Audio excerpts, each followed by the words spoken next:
सतो मा सद्गमय तमसो मा ज्योतिर्गमय मृत्योर्मा अमृतं गमय। ओम शांति शांति शांति। शांति मंत्रम बृहदारण्यकोपनिषत् भगवद्गीதை ध्यान श्लोकम्। ओम प्रपन्न पारिजाताय स्तोत्रवेत्रैकपाणये ज्ञानमुद्राय कृष्णाय गीतामृतदुहे नमः।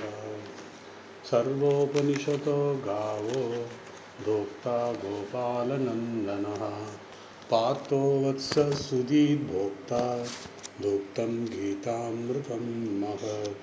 वसुदेवसुतं देवं कंसचानूरमर्दनं देवकी परमानन्दं कृष्णं वन्दे जगद्गुरुं। मूकं करोति वाचालं पङ्गुं लङ्घयते गिरिं यत्कृपातमहं वन्दे பரமானந்தமாதவம். பகவத்கீதை 10வது அத்தியாயம் பார்த்துக்கிட்டு இருக்கோம். விபூதி யோகம். அதில் 9வது ஸ்லோகம், 10வது அத்தியாயத்தில் 9வது ஸ்லோகம். 8, 9 ஸ்லோகத்தில் பக்தர்களுடைய சுயமுயற்சி அப்படின்னு சொன்னேன். சுயமுயற்சினா நாம் இறைவனை அடைய வேண்டும் என்று, பிரம்மஞானம் அடைய வேண்டும் என்று பக்தர்களாக இருக்கிறோம். நம்முடைய லட்சியம் என்ன? இறைவனை அடைய வேண்டியது அப்படிங்கிற லட்சியம்.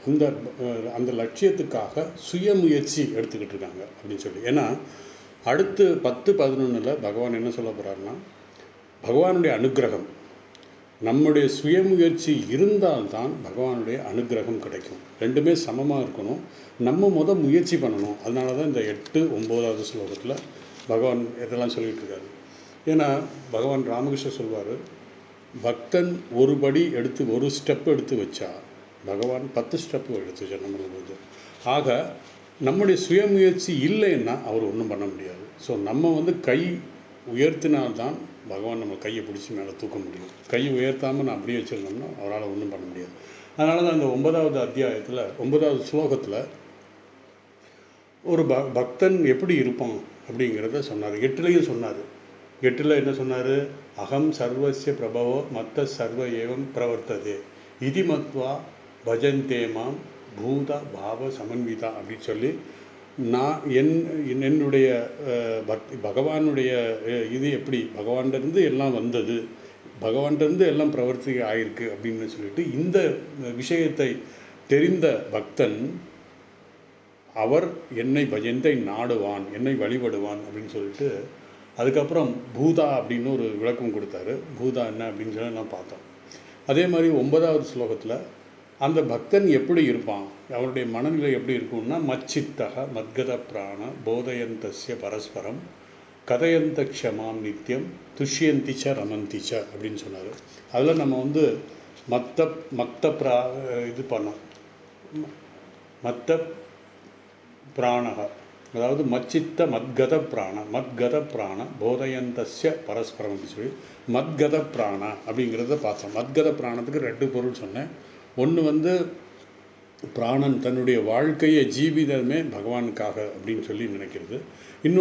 இன்னொரு உதாரணம் என்னென்னா, அந்த இந்திரியங்கள் நம்மகிட்ட இருக்கிற எல்லா 5 இந்திரியங்களும் பகவானை நோக்கி தான் இருக்குது, வேறு எதுவும் இல்லை. ஏன்னா மற்ற வெளி விஷயத்துக்கு போயிட்டோன்னா போகத்துக்கு போயிடும். ஸோ இந்த 5 இந்திரியங்களும் நம்மை பகவானை தான் காட்டுது. கண்ணை திறந்தால் பகவானுடைய பெருமை, காது திறந்தால் பகவானுடைய விபூதி, இப்படி ஒவ்வொரு இந்திரியங்களும் பகவானைத்தான் காட்டுகிறது. ஆனால் அவன் ஒரு காலம் கீழான வாழ்க்கைக்கு போக வாய்ப்பே கிடையாது அப்படின்னு சொல்லி, அந்த மாதிரி பக்தர்களுக்கு கீழான போக வாய்ப்பு கிடையாது அப்படின்னு சொல்லி நம்ம பார்த்தோம். இங்கே பகவான் பக்தர்களுடைய மனதை வர்ணிக்கிறார். எப்படின்னா இந்திரியங்களை வர்ணிக்கிறார். எப்படி வர்ணித்தார்? பத்ரம் கர்ணேபிர் சுணுயாம தேவான்னு சொல்லி பார்த்தோம்.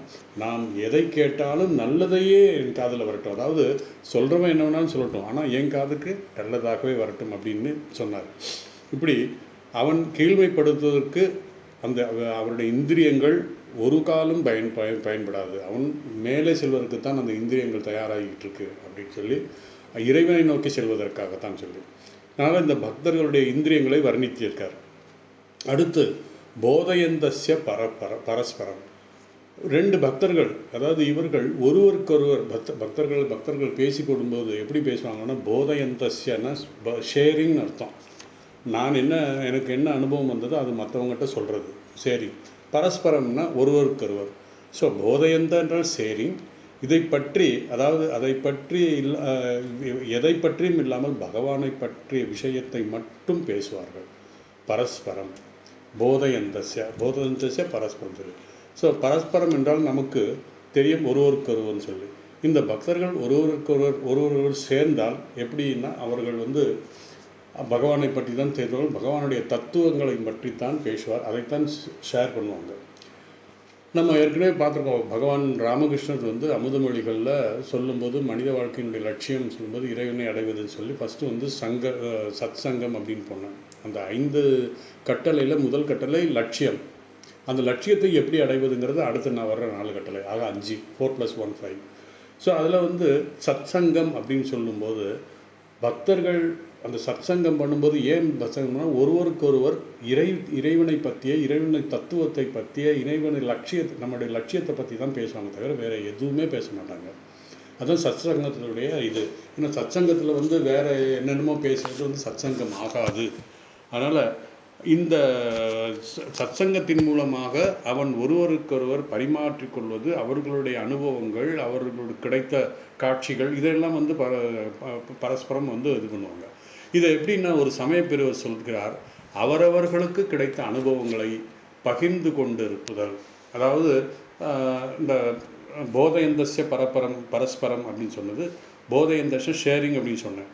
அவர்கள் எப்படி இருப்பார்கள்னா, அவர்களுக்கு கிடைத்த அனுபவங்களை மற்றவங்ககிட்ட சொன்னாங்க. உதாரணமாக நான் கூட கேள்விப்பட்டிருக்கேன், ஒரு டிவோட்டி, அவங்க கடுமையான பிரச்சனைகள், திடீர்னு கணவர் ஒரு விபத்தில் இறந்து போகிறார். அவர் தான் மெயினான ஆள், சோர்ஸ் ஆஃப் இன்கம், வேறு எதுவுமே கிடையாது. வசதியானவங்க தான், ஆனால் இருந்தாலும் எந்த வித ஒரு இதுவும் பிடித்தம் இல்லாமல் வாழ்க்கையிலேருந்து 2 குழந்தைங்க கரை ஏற்றணும், நிறைய பிரச்சனைகள். அப்போது ஒரு தடவை அவங்க குருதேவர் அன்னையார் சுவாமிஜி இருந்தால் ரொம்ப பக்தர்கள், பக்தியோடு இருப்பாங்க. ஒரு தடவை ரொம்ப சோகத்தில் நைட் தூங்கிட்டு இருக்கும்போது அவங்களுக்கு ஒரு கனவு வந்துதான். எப்படின்னா, ஒரு ஆறு, அந்த ஆற்றுல அடிச்சுட்டு போகிற மாதிரி, இவங்களை அடிச்சுட்டு போகிற மாதிரி, திடீர்னு ஒரு கை தூக்கி அந்த இதை தூக்கி வெளியே வர்ற மாதிரி வருது. அந்த கையுடைய வளையல் பார்த்துருக்காங்க, அதாவது தனக்கு உதவி செய்ய வந்த அந்த கையுடைய வளையல் பார்த்துருக்காங்க. பார்த்தோன்னே நான் வேறு முகமெல்லாம் தெரியல, இந்த அம்மா வெளியே வந்துட்டாங்க. அந்த கையை தூக்கி வந்தோடனே வெளியே வந்துட்டாங்க, அந்த ஆற்றுலேருந்து வெளியே வந்துட்டாங்க. அந்த கையை தூக்கி விட்டவங்க முன்னாடி போயிட்டுருக்காங்க. முன்னாடி போயிட்டு இருக்கும்போது அந்த வளையல் அடையாளங்கள்ட்டு அந்த அம்மா தான் தூக்குனாங்கன்னு பார்த்தா யாருன்னு பார்த்தா சாரதா அம்மா. இப்படி பல பேருக்கு பல இது.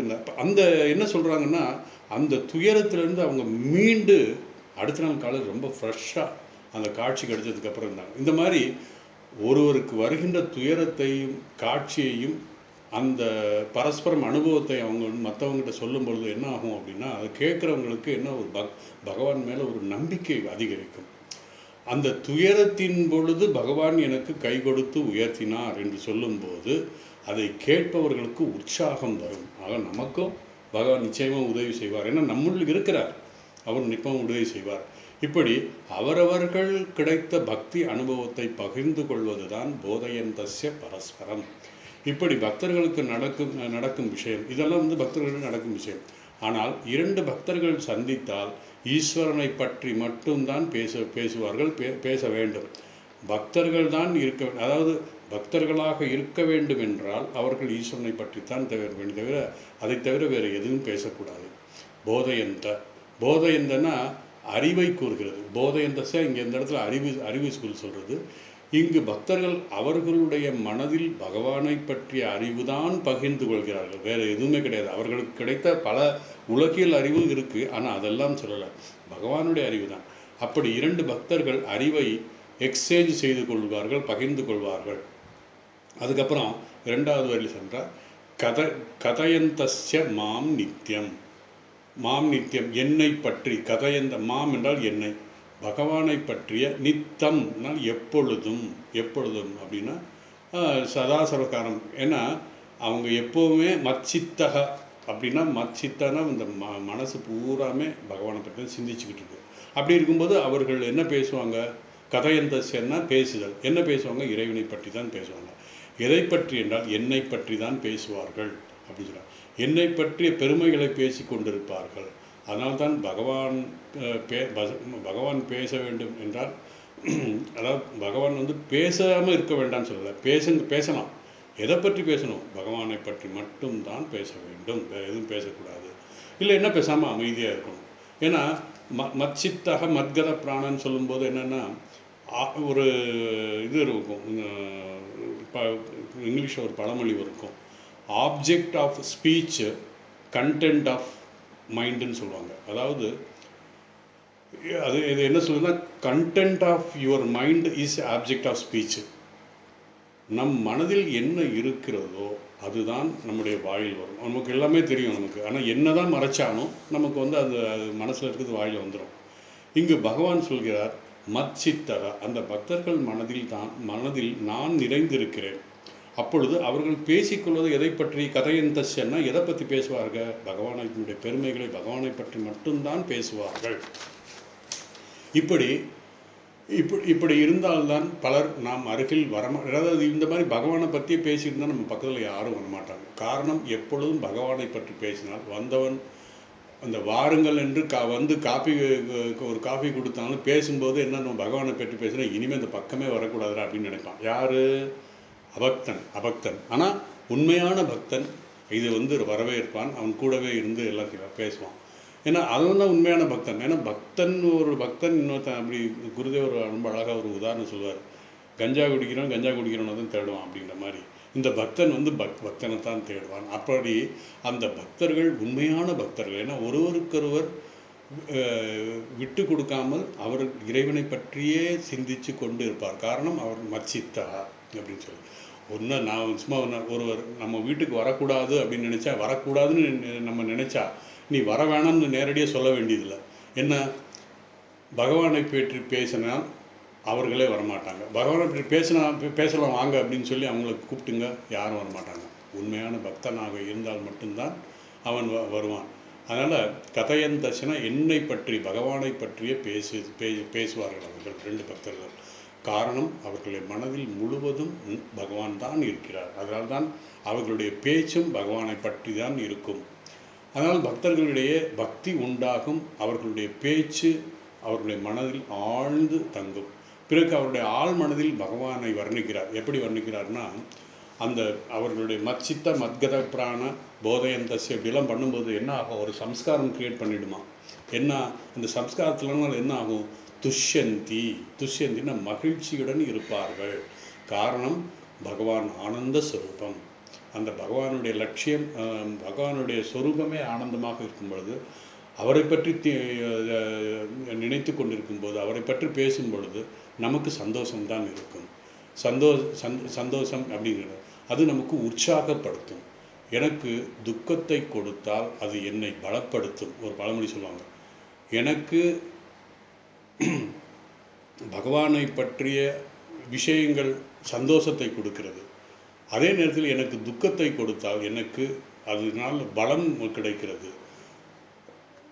அந்த என்னென்ன வாழ்க்கையில் வருகின்ற வெற்றி நமக்கு உற்சாகத்தை கொடுக்கும். எப்போவுமே வாழ்க்கையில் வெற்றி நமக்கு உற்சாகத்தை கொடுக்கும். அடுத்து என்ன பண்ணணும்? அதே நேரத்தில் தோல்வி என்னன்னா, தோல்வி நம்மளை பலப்படுத்தி உறுதிப்படுத்தும். அதனால்தான் பகவான் விஷயத்தில் வெற்றி தோல்வி என்பதே இல்லை. ஏன்னா ஒரு தடவை நமக்கு அந்த இது வந்துருச்சுன்னா போதும். ஒரு பகவானுடைய இதுதானே, எல்லாமே ஆனந்த ஸ்வரூபம் தான். அதனால் நமக்கு வெற்றி தோல்வியே கிடையாது. இரண்டும் நமக்கு சந்தோஷத்தை தான் கொடுக்கும். ஒன்று பலத்தை கொடுக்கும், ஒன்று மகிழ்ச்சியை கொடுக்கும். அதனால்தான் துஷ்யந்தி, கடைசியாக ரமந்தி ரமந்தி என்றாலும் துஷ்யந்தி என்றாலும் ஒரே ஒரு பொருள் தான். என்ன? மகிழ்ச்சி, ஆனந்தம்.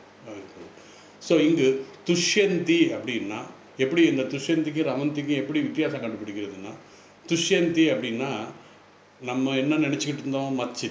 மச்சித்தன்னா பகவானை பற்றி, என்னை பற்றியே நினைப்பான் அப்படின்னு பகவான் சொல்கிறார். மத்கத பிராணக, அவருடைய பிராணன் முழுவதும் என்னை பற்றி தான் இருக்கும், ஃபோக்கஸ் பண்ணுமே தவிர வேறு எதுவும் கிடையாது. ஸோ இவைகள் எல்லாம் நினைத்து நினைத்து அவன் ஆனந்தப்படுவான், மகிழ்ச்சியாக இருப்பான். பிறகு ஒருவேளை அவன் வந்து தனியாக இருக்கான், பக்தர்களோடு இருக்கும்போது அதை பற்றி பேசி அதை பற்றி இது பண்ணி ஷேர் பண்ணிக்கிறோம், ஆனந்தமாக இருப்பான். ஒருவேளை தனிமைப்படுத்தி விட்டால் நாமே ஆனந்தமாக இருப்பது தான் ரமந்தி. ஸோ துஷ்யந்தி என்றால் ஷேர் பண்ணும் பொழுது, மற்றவர்கள் இருக்கும் பொழுது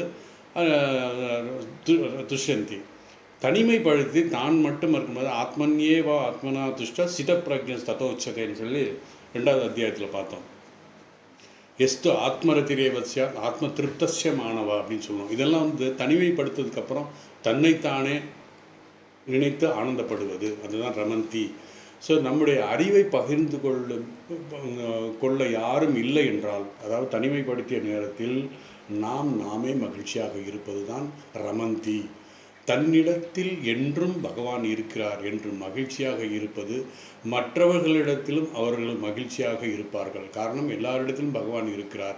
என்னிடத்தில் இருக்கும் பொழுது ரமந்தீச்சன்னா என்னை நான் ஆனந்தப்படுத்தினேன். உத்தரே தாத்மனம் நான் ஆத்மானம் அவசாதே ஆத்மன்யே ஆத்மனா துஷ்ட ஆத்மனே திரிபுராத்மா. அதாவது நம்மை நாமே நாம் மகிழ்ந்து கொள்ளலாம், நம்மை நாமே நாம் இருக்கலாம். அதனால் நம்ம வந்து பகவானுடைய மச்சித்தக அப்படி இருந்துச்சுன்னா கண்டிப்பாக நமக்கு ஆனந்தம்தான். ஸ்லோகத்தில் பகவானுடைய சுயமுயற்சி, இந்த 8, 9வது ஸ்லோகத்தில் சுயமுயற்சி பற்றி, எப்படிப்பட்ட அறிவுடன் அவர்கள் கடந்து வருகிறார்கள். ஒரு பக்தனாக இருந்து பக்தன் ஆகணும்னாலே இறைவனுடைய அருள் வேணும். அந்த பக்தகன் ஆனதுக்கப்புறம் அவர்கள் எப்படி அடுத்து மச்சித்தக மத்கத பிராணக அப்படி ஆகுறாங்க. அதனால் எப்படி படிப்படியாக அவர் எல்லா இதையும் கடந்து வருகிறார்கள் என்று கடைசி என்ன அப்படிங்கிறத 10வது ஸ்லோகத்தில் சொல்ல போகிறாரு. 10, 11 அதை பற்றி தான் சொல்ல போகிறார். ஏன்னா நம்ம சுயமுயற்சி எடுத்துட்டோம், இனி பகவானுடைய அனுகிரகம் நமக்கு எப்படி இருக்கும். ஸோ அவருடைய குழந்தைகள் அம்மா நம்ம வந்து நம்மளை வந்து சும்மா இது விடாது. நீ ஒரு ஸ்டெப்பு எடுத்து அம்மா ஓடி வருவா உன்னை தூக்கிட்டு போகிறதுக்கு. அதனால் நம்ம முயற்சி நம்ம வேணும். அதனால தான் பகவான் சொல்கிறார், சுயமுயற்சி சொல்லிவிட்டு அதுக்கப்புறம் பகவானுடைய அனுகிரகத்தை பற்றி சொல்ல போகிறார் அடுத்த ஸ்லோகத்தில். இப்படிப்பட்ட பக்தர்கள் என்னுடைய அருள் எப்படி அவர்களை நான் உயர்த்துகிறேன், அதாவது இப்படிப்பட்ட பக்தர்களுக்கு என்னுடைய அருளை கொடுத்து நான் எப்படி அவர்களை உயர்த்துகிறேன், அவர்களுக்கு என்ன கொடுக்கிறேன் என்று அடுத்த ஸ்லோகத்தில், அடுத்த 10, 11வது ஸ்லோகத்தில் சொல்ல போகிறார்.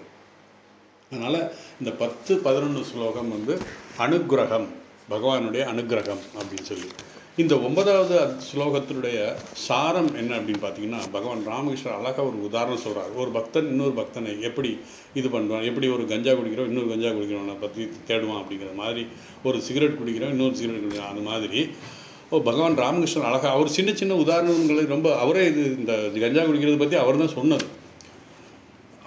எப்படின்னா, ஒரு பசு அந்நியமான மற்றொரு பசு தன்னிடம் வந்தால் அது அணுக விடாது. ஆனால் அதே கூட்டத்தில், அந்த பசு கூட்டத்தில் இருக்கின்ற மற்றொரு பசு வந்தால் இரண்டும் ஒன்றை ஒன்று நக்கிக்கொண்டு அன்பு காட்டும். இதன் பொருள் என்னன்னா, பக்தர்கள் மற்றும் அபக்தர்களுடைய உணர்வு பாவங்கள் முற்றிலும் மாறுபட்டது. பக்தர்கள் அபக்தர்கள் அவர்களுடைய மனநிலை, அவர்களுடைய பாவம் முற்றிலும் மாறுபட்டது. அவர்கள் ஒருவரை ஒருவர் எளிதில் ஏற்க முடியாது. காரணம், அவருடைய வே ஆஃப் திங்கிங் வேறு மாதிரி இருக்கும், இவனுடைய வே ஆஃப் திங்கிங் ஒரு மாதிரி இருக்கும். அதில் சுவாரஸ்யம் என்னன்னா, உலகியல் மனிதர்களுக்கு ஆன்மீக மனிதர்களின் நட்பு பிடிக்காது. ஏன்? பக்தர்கள் ஆன்மீகமற்ற பேச்சுக்களில் சலிப்படைவார்கள். அதாவது அவர்களுக்கு அபக்தர்களுக்கு ஆன்மீக பேச்சு பிடிக்காது, பக்தர்களுக்கு ஆன்மீகமற்ற பேச்சுக்கு சலிப்படையும். அதுபோல் ஆன்மீகமற்றவர்கள் ஆன்மீக உரையாடலில் சலிப்படைந்துள்ளார்கள். அதனால தான் வட இந்தியாவில், நார்த் இந்தியாவில் நீங்கள் அந்த உத்தரகாசி இதெல்லாம் போனீங்கன்னா, கங்கோத்திரி யமுனோத்திரி எல்லாம் போனீங்கன்னா, ஒருவருக்கொருவர், ஒரு பக்தர்கள் இன்னொரு என்ன பேசிக்கோன்னா, ஆப்கா திருஷ்டி சாஃப் ஹை அப்படின்னு கேட்பாங்க. ஏன்னா இதன் பொருள் என்னன்னா, உங்களுடைய பார்வை தூய்மையாகி விட்டதா அப்படின்னு கேட்குறது வழக்கம். தூய்மையாகி விட்டதா என்ன கான்ட்ராக்டர்லாம் எடுத்தது அது சொல்லலை, எங்கும் இறைவனை பார்க்க முடிகிறதா. ஏன்னா நம்ம சாஸ்திரத்தை சொல்லியிருக்கு, எல்லாமே இறைவனால் ஆக்கப்பட்டது, இறைவனே இந்த உலகமாக இருக்கிறார். அப்படிங்கும்போது நமக்கு தெரியல. காரணம், நம்முடைய மனதில் இருக்கின்ற அந்த கல்மிஷங்கள்னால நம்மளால் பார்க்க முடியல. அதனால் இந்த பக்தர்கள் இன்னொரு பக்தர்கள் என்ன கேட்பாங்கன்னா, ஆப்கா திருஷ்டி சாஃப் ஹை அப்படின்னு கேட்பது அந்த என்ன பொருள்னா, தூய்மையாகிவிட்டதா அப்படின்னா நீங்கள் எங்கும் கடவுளை காண முடியுமா? உங்கள் மனம் முழுவதும் கடவுளால் நிரப்பப்பட்டிருக்கிறதா? ஏன்னா இதெல்லாம் மச்சித்த மத்கத பிராணம் வருது. கடவுளை நினைக்கும் போது நீங்கள் மகிழ்ச்சியாக இருப்பதுண்டா? அது என்ன? ரமந்திச்ச போதயந்தஸ்ய பரஸ்பரம் ரமந்திச்ச துஷ்யந்திச்ச ரமந்திச்ச அப்படின்னு சொல்லி இப்படியெல்லாம் கேட்டுக்குவாங்க.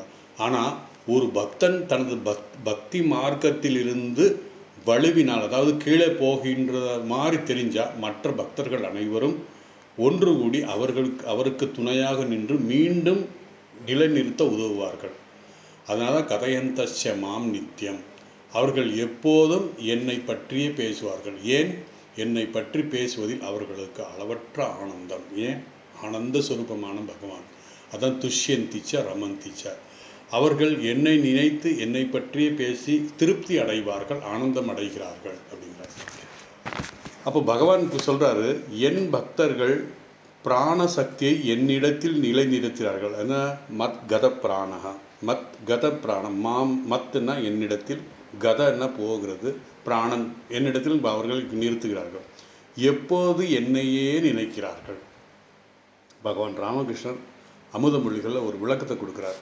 கோபிகள் மற்றும் ராதையின் உதாரணம் சொல்கிறார். என்னென்னா, கோபிகள் எடுத்துக்காட்டாக சொல்லி, கோபிகள் கிருஷ்ணனை தவிர வேறு எதையும் அறியாதவர்கள்.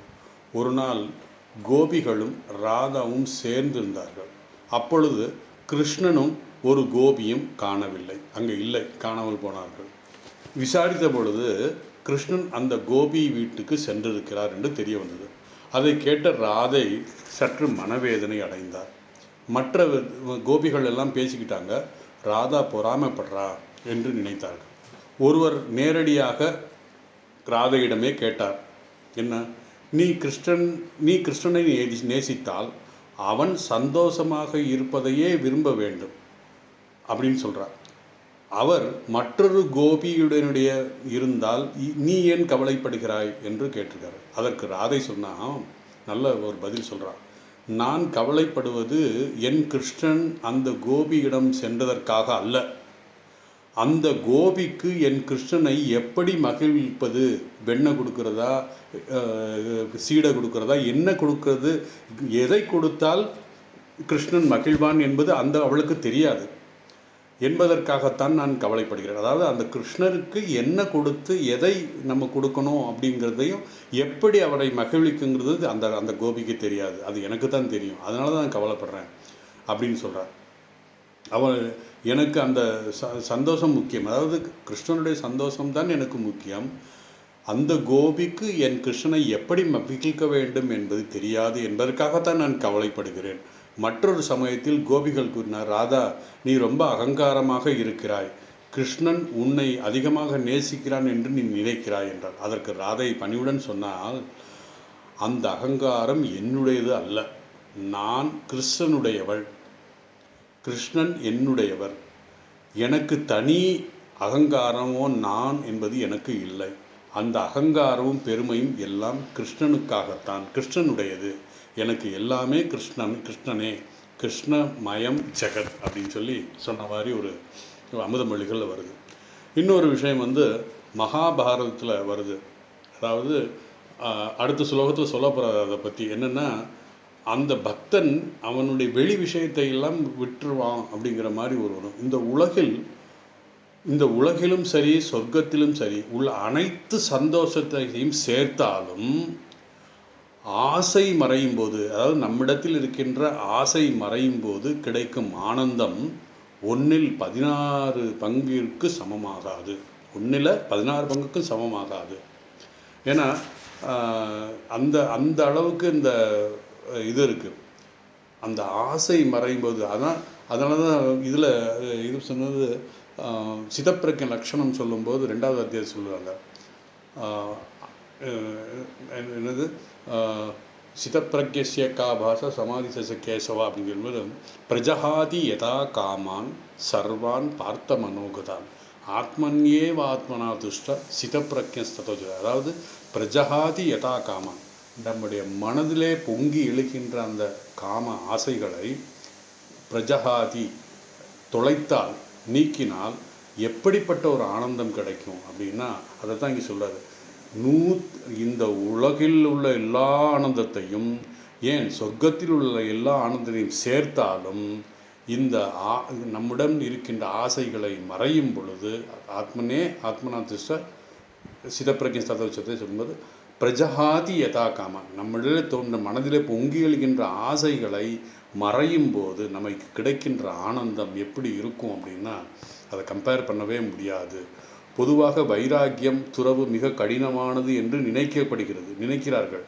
அது உலகியல் மனிதர்களுக்கு உண்மையாக இருக்கலாம். ஆனால் ஆன்மீகத்தில் இருப்பவர்களுக்கு பேரானந்தம் எது? வைராக்கியமும் விவேகமும். சில பக்தர்கள் உண்மையான ஞானத்தை பெற்றுள்ளார்கள். அவர்கள் நாமெல்லாம் கடவுளிலிருந்து வந்தவர்கள், கடவுளுக்கே சொந்தமானவர்கள், கடவுளே நாம் எதை அப்படி கடவுளை புரிந்து கொள்கிறார்கள். இறைவன் கூறுகிறார், வந்தவர்கள் கடவுளுக்கே சொந்தமானவர்கள். அதாவது இறைவன் கூறுகிறார், இந்த பக்தர்கள் என்னிடமிருந்து வந்தவர்களை தவிர வேறல்ல. அவர்களுடைய பக்தி, வைராக்கியம், விவேகம் ஆகியவற்றில் என்னுடைய அருளால் தான் வந்தது. அதன்பின் இறைவன் மீண்டும் அவர்களிடம் வருகிறார். அதாவது அவருக்கு என்ன, அவர் வர்றதுக்கு முன்னாடி எப்படி பகவான் ராமகிருஷ்ணர் சொல்வார், ஒரு நாட்டு அரசன் ஒரு கிராமத்துக்கு போகணும்னா என்ன பண்ணுவாங்க, ஒரு வாரத்துக்கு முன்னாடியே அந்த எங்கே போக போகிறாரோ அந்த கிராமத்துக்கு ஃபுல்லாக எல்லா அரேஞ்ச்மெண்ட்ஸ்லாம் பண்ணுவாங்க. எப்படி நம்ம மினிஸ்டர்ஸ் எல்லாம் ஒரு இடத்துக்கு வர்றாங்கன்னா ரோடு எல்லாம் போட்டு எல்லாம் பலம் பண்ணிட்டு இப்படி தான் இருக்குது அப்படிங்கிற மாதிரி, இப்படி தான் எல்லா இடத்துலையும் இருக்குங்கிற மாதிரி ஒரு ஷோ பண்ணி அவர் அதே மாதிரி தான் அந்த இந்த பகவான் வரணும் அப்படின்னா பக்தி, வைராக்கியம், விவேகம் அதை அருள் செய்வார். அதுக்கப்புறம் அவர் வந்துடுவார் அப்படின்னு சொல்லி இந்த 9வது அத்தியாயத்தை 9வது ஸ்லோகத்தை முடிக்கிறோம். இனி 10வது ஸ்லோகம். 10வது ஸ்லோகம் 11வது ஸ்லோகம் பகவானுடைய அனுகிரகம் எப்படி அப்படின்னு பார்ப்போம். ஸோ தேஷாம் சதத யுக்தானாம் பஜதாம் பிரீத்தி பூர்வகம் ததாமி புத்தி யோகம் தம் ஏன மாம் உபாயந்தி தே. இப்படி பக்தர்களுக்கு பகவான் என்ன கொடுக்க போகிறார் அப்படின்னா, என்றும் அதோடைய இந்த ஸ்லோகத்தினுடைய சிம்பிள் பொருள் என்னன்னா, யோக முயற்சியோடு அன்புடன் என்னை நாடினால் புத்தி யோகம் நான் வழங்குகிறேன். என்னை வழிபட்டால் புத்தி யோகம் நான் வழங்குகிறேன். அதனால் அவர்கள் என்னை அடைகிறார்கள். என்னையே நான் கொடுத்துட்றேன். பகவான் சொல்கிறார், என்னையே நான் கொடுத்துட்றேன். அந்த பக்தனுக்கு அப்படி என்ன கொடுக்குறாருன்னா, என்னையே கொடுக்குறேன்னா என்ன, ஆத்ம ஞானத்தை கொடுக்கிறார். அப்படி தான் இந்த ஸ்லோகத்தில் சொல்கிறார். ஸோ இனி அந்த ஸ்லோகத்தில் பக்தர்களுக்கு பகவான் எப்படி அனுகிரகம் செய்கிறார் என்பது தான் இந்த ஸ்லோகத்தினுடைய முக்கியம். இனி அதாவது பக்தர்களுக்கு பகவான் எதை தருகிறார் என்பதை பகவான் இங்கு சொல்ல இருக்கிறார். இந்த 2 ஸ்லோகத்தில் ஈஸ்வரனுடைய அனுகிரகத்தை காட்டுகிறார். இதற்கு முன் 8, 9 நம்முடைய பக்தர்களுடைய முயற்சி, சுயமுயற்சி அல்லது தனி முயற்சி, அந்த சுயமுயற்சியோடு வரும் பொழுது பகவான் 10 ஸ்டெப்பும், அவர் ஒரு ஸ்டெப்பு வர்றதுக்குள்ள பகவான் 10 ஸ்டெப்பு சொல்லி அவர்களுக்கு அனுகிரகம் செய்வார். நம்முடைய சுயமுயற்சி பகவானுடைய அனுகிரகம் சமமாக இருக்க வேண்டும். சமமாகனா 1:10 தான் அதுதான் நம்ம நினைக்கிறோம். ஏன்னா நம்மளால் அவ்வளோதான் முடியும். பகவான் நமக்கு அனுகிரகம் செய்யணும்னு ஓடோடி வருவார். எப்படி கஜேந்திரனுக்கு மகாவிஷ்ணு அனுகிரகம் பண்ணார், இது மாதிரி நிறைய நம்முடைய புராணத்துலையும் இதிகாசத்துலையும் இருக்குது. அதனால் பகவான் முதலில் சுயமுயற்சியை பற்றி இங்கே சொல்லி அதுக்கப்புறம் பகவானுடைய அனுகிரகத்தை பற்றி சொல்ல போகிறார். நான் பக்தர்களுக்கு என்ன செய்கிறேன் என்று இந்த ஸ்லோகத்தில் முதல் வரியில் தேஷாம் சதத யுக்தானாம், தேஷாம்னா அவர்களுக்கு, அவர்களுக்கு பக்தர்களுக்கு நான் இதை தருகிறேன் என்று 2வது வரியில் சொல்ல போகிறார். அந்த பக்தர்களை பகவான் வர்ணிக்கிறார். அவர்கள் எப்படிப்பட்டவர்கள் இருக்கிறார்கள்? சதத யுக்தானாம். சததம் என்றால் எப்பொழுதும், யுக்தானாம் என்றால் என்னிடம் பொருந்தியவனாக இருக்கிறான். அவன் என்னை பற்றியே நினச்சிக்கிட்டு இருக்கான். ஏன்னா போன ஸ்லோகத்தையும் சொன்னார், மச்சித்த மத்கத பிராண போதயந்தஸ்ய பரஸ்பரம் அப்படின்னு. இதனுடைய விளக்கம் என்னவென்றால், சங்கரர் சொல்கிறார், நிவர்த்த சர்வ பாக்ய ஏஷனாத். அதாவது நிவர்த்தினா நிறுத்துறார், சர்வனா எல்லாம், பாக்கியனா வெளி விஷய ஏசனைகள் என்றால் அந்த துயரங்கள் துன்பங்கள் எல்லாத்தையும் நிவர்த்தி பண்ணிடுறார். அந்த சங்கரர் கூடும்போது அதை சொல்கிறார், எல்லா வெளி விஷய ஆசைகளை நிவர்த்தி செய்கிறார், விட்டு விடுகிறார். வெளியே இருக்கின்ற அந்த ஆசைகள் வர முடியாமல் அதை நிவர்த்தி செய்து விடுகிறார். ஆனால் அவர்களுடைய மனம் முழுவதும் ஈஸ்வரனுடைய நினைத்து கொண்டிருக்கிறது. அதனால தான் அது சொல்கிறாரு, தேஷாம் சதத யுக்தானாம். ஏன்னா அவர்கள் வேற யோசிக்கிறதுக்கு வேற எதுவுமே இல்லை. அவர்களுடைய மனம் முழுவதும் இறைவன் தான் இருக்கிறார். தேஷாம் சதத யுக்தானாம். பக்தருடைய மனதை வர்ணித்து சொல்கிறார். அவர்கள் இப்படி இருப்பதால் வெளி உலகத்தை பற்றி அவங்களுக்கு எதுவுமே தெரியல. நம்மளுடைய குருதேவர் ராமகிருஷ்ணனுடைய வாழ்க்கை வரலாறு படிச்சிங்கன்னா நமக்கு உதாரணம் நல்லா தெரியும். வெளி விஷய ஆசைகளை முழுவதுமே அழித்து விட்டார்.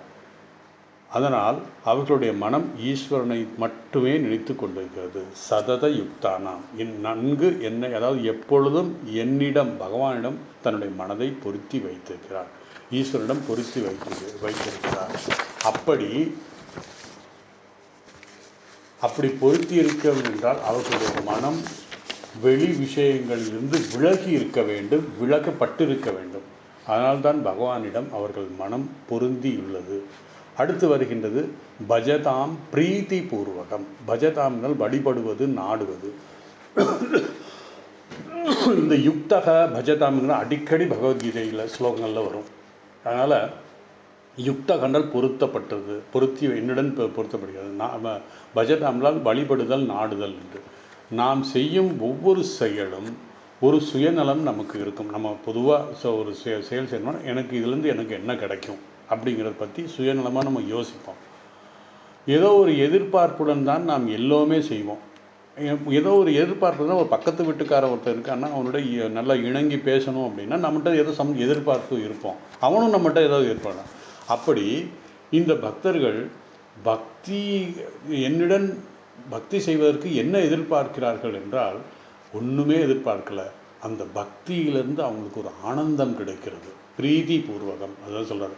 அப்படி பகவானிடம் பக்தி செலுத்துகிறார் என்றால் ஏதோ ஒரு எதிர்பார்ப்பு இருக்க வேண்டும். அதனால்தான் பொதுவாக நம்ம கோயிலுக்கு போகிறோம். ஏன் கோயிலுக்கு போகிறோம் அப்படின்னா, கோயிலுக்கு போகும்போது சொல்லுவோம் என்ன வேண்டுதல் அப்படின்னு கேட்பாங்க. நமக்கு கூட இருக்கிறவங்க ஏதாவது என்ன அடிக்கடி கோயிலுக்கு போகிறீங்க, என்ன வேண்டுதல் அப்படின்னா. அதனால் அதனுடைய அர்த்தம் என்னென்னா, நமக்கு ஏதாவது வேண்டுதல் இருந்தால்தான் நாம் கோவிலுக்கு போகிறோம். வேண்டுதல் இல்லை என்றால் எல்லாம் நல்லா இருக்குது, ஏன் கோவிலுக்கு போகணும், ஏன் கோவிலுக்கு போய் பகவானை டிஸ்டர்ப் பண்ணணும் அப்படின்னு நம்ம நினச்சிக்கோம். இப்படி பக்தர்களுடைய எண்ணம் ஈஸ்வரனை வழிபட வேண்டும் என்றால் ஏதாவது ஒரு வேண்டுதல், ஒரு காரணம் இருக்கும். இங்கு பகவான் சொல்கிறார், என்னுடைய பக்தர்களுக்கு என்னை வழிபட என்ன காரணம் என்றால் பிரீத்தி பூர்வகம். பிரீத்தி என்றால் அன்பு, பக்தி. அந்த அன்பு பக்தி தான் காரணமாக இருக்கிறது, வேறு எந்த காரணமும் இல்லை. பிரீத்தி பூர்வகம் என்றால் அன்பு பூர்வகம். பகவான் மீது இந்த பக்தனுக்கு ஒரு அன்பு. அந்த அன்பு வேறு எந்த காரணமும் இல்லைன்னு சொன்னோம். ஒன்றும் இல்லை, நம்ம நல்ல காலையில் நல்ல கிளைமேட் இருக்குது, சுகர் கொஞ்சம் இருக்குது, நம்ம வாக்கிங் போகணும் அப்படின்ற மாதிரி. சுகர் இருக்கிற அந்த காரணத்துக்காக வாக்கிங் இல்லை, நான் சும்மா சொல்கிறேன். ஒரு கிளைமேட், நல்ல கிளைமேட் இருக்குது, ஒரு சும்மா வாக் போயிட்டு வரலாம் அப்படின்னு நல்ல நினைக்கிறேன். வாக் போகலாம். யாராவது பார்த்தா நீங்கள் எங்கே போகிறீர்கள் என்றால் என்ன கேட்டால் நம்ம என்ன செய்வோம், நான் சும்மா வாக்கிங் போகிறேன், எந்த காரணமும் இல்லை. வாக்கிங் போகிறதுக்கு எந்த காரணம் இல்லை. வேறு ஏதாவது காரணத்துக்காக அவர் வாக்கிங் போகல. வாக்கிங் போகணும், அதாவது ஒர்க் ஷிப் அப்படின்னு சொல்லுவார் சுவாமி விவேகானந்தர் கர்ம யுகத்தில். இந்த செயலை செய்கிறேன்னா இந்த செயலுக்காக நான் செய்யணும், எனக்காக நான் செய்கிறேன், அவ்வளோதான். மற்றபடி இந்த இதில் என்ன பலன் என்ன கிடைக்குங்கிறத நான் எதிர்பார்த்து செய்யலை அப்படின்னு சொல்லி ஒர்க் ஷிப். அந்த மாதிரி ஒரு வாக்கிங் போகிறதுக்காகத்தான், வேறு எந்த காரணமும் இல்லை. அதே போல் பகவான் மீது பக்தி செலுத்துவது எந்த காரணமும் இல்லை. அன்பு, நிறைவு, ஒரு மன அமைதி, ஒரு நிறைவு நமக்கு கிடைக்கிறது பக்தி செய்யும் போது. வேறு எந்த காரணமும் கிடையாது. எனக்கு வேலை வேணும், வீடு கட்டணும், பணம் வேணும், எந்த காரணமும் இல்லாமல் பக்தி செய்வது தான் பிரீத்தி பூர்வகம். அந்த பக்தியிலே ஒரு மகிழ்ச்சி இருக்கிறது. அதற்கு மேல் எந்த எதிர்பார்ப்பும் என்னுடைய பக்தனுக்கு இல்லை என்று பகவான் சொல்கிறார். அதைத்தான் பகவான் சொல்கிறார், அந்த பக்தர்கள் என் மீது பக்தி என்ற உணர்வை அடைந்து இருக்கிறார்கள். பிறகு அவர்கள் மீது என் மீது அவர்கள் மனதை பொருத்தி வைத்திருக்கிறார்கள். இப்படி பக்குவப்பட்ட பக்தர்கள் நான் என்ன கைமாறு செய்கிறேன், அதைத்தான் 2வது வரியில் சொல்கிறாரு. ததாமி, நான் என்ன அவர்கள் என் மீது அவர்களுடைய மனதை என் மீது என்னிடம் பொருத்தி வைத்த பக்தர்களுக்கு நான் கைமாறு என்ன செய்கிறேன். ததாமி என்ன கொடுக்குறாரு? புத்தி யோகம் தம். ததாமின்னா கொடுக்குறார். தம் என்றால் அந்த புத்தி யோகம். எந்த புத்தி யோகம்? ஆத்ம ஞானம். அதை தான் சொல்கிறாரு. புத்தி யோகம் அவருக்கு நான் கொடுக்கிறேன். புத்தி யோகம் என்றால் ஆத்ம ஞானம், சம்யக் தர்சனம் அப்படின்னு சொல்லி சங்கரர் சொல்வார். அந்த விளக்க உரையில் சொல்கிறாரு, சரியான ஆத்ம ஞானம் ஞானத்தை தருகிறார். அதாவது அதுதான் புத்தி யோகம். அவர்களுக்கு உண்மையை பற்றிய அறிவை நான் அவர்களுக்கு கொடுக்கிறேன். அதாவது பகவான் நான் யார், அதாவது நான் யார் என்ற அந்த உண்மை அறிவை அந்த பக்தனுக்கு கொடுக்கிறார். பகவானிடம் நாம் எல்லாவற்றையும் கேட்டு வாங்கலாம். ஆனால் ஒரே ஒரு அவசியமான நம்முடைய லட்சியமான அந்த லட்சியத்தை அடைந்து வைத்தால் பிறவியில்லா பெருமை அடைய வேண்டும் என்ற இந்த ஆத்ம ஞானம் யாரும் கேட்கறதில்ல. பொதுவாக அவர் மேக்சிமம் நமக்கு பகவான்கிட்டருந்து என்ன தேவைன்னா இது மட்டும்தான் தேவை. ஆத்ம ஞானம் மட்டும்தான் தேவை, எதுவுமே தேவையில்லை. ஏனென்றால் வேறு எதை கேட்டாலும் அது ஒரு குறிப்பிட்ட காலத்திற்கு பிறகு தேவையில்லாமல் போய்விடும், தேவையில்லாத விஷயமாக இருக்கும். அதனால தான் ஆத்ம ஞானம் கிடைத்து விட்டால் அதற்கு பிறகு எதுவும் தேவையில்லை, நிறைவு அடைந்துவிடும். அந்த ஆத்ம ஞானம், அப்படிப்பட்ட ஆத்ம ஞானத்தை நான் தருகிறேன் என்று சொல்கிறேன். ஏன்னா ரமண மகரிஷிகிட்ட போய் ஒருத்தர் சொன்னாராம், எனக்கு அப்பப்போ ஸ்ரீராமருடைய விஷன்லாம் கிடைக்குது அப்படின்னு சொன்னாராம். அப்போ அவர் ரமண மகரிஷி சிரித்துக்கிட்டே போனாராம், ஆன்மீகத்துக்கு அந்த காட்சி மட்டும் முக்கியம் கிடையாது, இன்னும் கடந்து போகணும் அப்படின்ற மாதிரி சொல்லி எது வந்ததோ அது போகும் அப்படின்னு சொன்னாராம். எப்படி என்னென்னா முன்னேறி செல் என்று பகவான் ராமகிருஷ்ணர் அமுதமொழிகள் சொல்வார். ஒருவன் விறகு வெட்டி பழச்சிக்கிட்டு இருந்தான், ரொம்ப கஷ்டப்பட்டான். வீடு குடும்பம் பெரிய குடும்பம், தான் விறகு வெட்டி சம்பாதிக்கிறத பணம் சரியாக கிடைக்கல, சரியாக இது பண்ணலை அப்படின்னு சொல்லி ரொம்ப கவலையோடு ஒரு தடவை கோடாலி வச்சுட்டு உட்காந்துருந்தார். அந்த வழியாக சென்ற ஒரு சாது சொன்னார், முன்னேறி செல். வேறு எதுவுமே பேசலை, முன்னேறி செல் அப்படின்னு சொன்னார். அப்போ இவர் யோசிச்சார், என்னடா இது முன்னேறி செல்றேன், என்ன அப்படின்னா இதன் பொருள் என்ன அப்படின்னு ரொம்ப நேரம் யோசிச்சதுக்கப்புறம், சரி வெறும் விறகு வெட்டி காட்டுக்கிறது அதெல்லாம் வெட்டி நம்ம வீட்டுக்கிட்டு இருக்கோம், கொஞ்சம் முன்னேறி சொல்லலாமே பார்ப்போம், அந்த காட்டில் கொஞ்சம் முன்னேறி சொல்லணும் பார்த்தா அடுத்து அவனுக்கு சந்தன மரம் கிடைச்சது. அது சந்தன மரத்தை வெட்டி கொஞ்சம் காசு அதிகமாக கிடைச்சது, ரொம்ப சம்பாதிச்சு ரொம்ப சந்தோஷமாக இருந்தான். அதுக்கப்புறம் ஒரு நாள் யோசித்தான், அவர் நிற்க சொல்லலையே, முன்னேறி செல் அப்படின்னு சொன்னார் அப்படின்னு சொல்லி திருப்பி ஒரு தடவை யோசிச்சுட்டு, இன்னும் அந்த சந்தன மரத்துக்கு அப்புறம் என்ன இருக்குதுன்னு பார்க்கலாம் அப்படின்னு அங்கே போனால் அங்கே வெள்ளி சுரங்கம், அதுக்கப்புறம் தங்க சுரங்கம், அதுக்கப்புறம் வைரம் மாணிக்க மரகதம் அப்படிலாம் கிடச்சிது. அதனால் முன்னேறி செல்ல வேண்டும். இறைக்காட்சி இது அது அப்படின்னு சொல்லி அங்கேயே நின்றக்கூடாது. ஈவன் சமாதியை கூட சொல்கிறார் பகவான் ராமகிருஷ்ணன், அங்கேயே நிற்கக்கூடாது, இன்னும் முன்னேறி செல்ல வேண்டும். அப்படி முன்னேறி செல்ல அந்த ஆத்ம ஞானம் கிடைக்கும் வரை அந்த ஆத்ம ஞானம்தான் நமக்கு அந்த நிறைநிலையை கொடுக்கும். அந்த ஆத்ம ஞானம் வர்றதுக்கு முன்னாடி எது வந்தாலும் நம்முடைய ஆன்மீகத்துக்கு அது ஒரு தடையாக இருக்குமே தவிர முன்னேறதுக்கு அது நமக்கு தடையாக இருக்கும். ஆத்ம ஞானம் தான் ஃபைனல் ஸ்டேஜ். ஆத்ம ஞானத்தை அப்படிப்பட்ட ஆத்ம ஞானத்தை பகவான் தருகிறார். ஒருவேளை நமக்கு ஆத்ம ஞானம் வந்துடுச்சு அப்படின்னா அது பகவானுடைய அருளால் தான் நமக்கு கிடைத்திருக்கிறது என்பதை நாம் புரிந்து கொள்ள வேண்டும். பகவான் ராமகிருஷ்ணர் சொல்வார், ஒரு உயர்ந்த இடத்தில் ஒருத்தன் இந்த பெரிய மலைக்கு உச்சியில் போய் 3000, 4500, 5000 அடிக்கு மேலே போய் பார்த்தான்னா அவன் எல்லாவற்றையும் அந்த இயற்கை காட்சியும் அவனால் பார்க்க முடியும். ஆனால் அவனை பார்க்க வேண்டும் என்றால் அந்த மனதை தன்னிடம் திருப்ப வேண்டும், அப்போ தான் அவனை பார்க்க முடியும், நாமே பார்த்து கொள்ள முடியும். அப்படி ஆத்மா ஞானம் என்ற உண்மை அறிவை பகவான் நமக்கு கொடுக்கிறார். எது அந்த பக்தனுக்கு கொடுக்குறார். அதாவது பகவானுடைய அனுகிரகம் எப்படி இருக்குது பாருங்கள். நம்ம ஒரு படி எடுத்து வச்சா பகவான் நமக்கு என்ன கொடுக்குறார், கைமாறாக அவர் நம்முடைய ஆத்ம ஞானத்தை கொடுக்குறார். அதுதான் மனித வாழ்க்கையின் லட்சியம். அந்த ஆத்ம ஞானத்தை வைத்துக்கொண்டு நான் என்ன செய்வது, இந்த உலகில் எத்தனையோ கஷ்டங்கள் இருக்கிறது, அதனால் ஆத்ம ஞானத்தால் நான் எதை அடைய முடியும் அப்படின்னா என்ன பயன் என்று புத்தி கேட்கும். ஒரு சாதாரண நமக்கெல்லாம் கேட்கும். அதனால் பகவான் சொல்கிறார், இந்த ஆத்ம ஞானத்தின் மூலம் அந்த பக்தன் எதை அடைகிறான் என்றால் ஏனமாம் உபாயந்தி தே.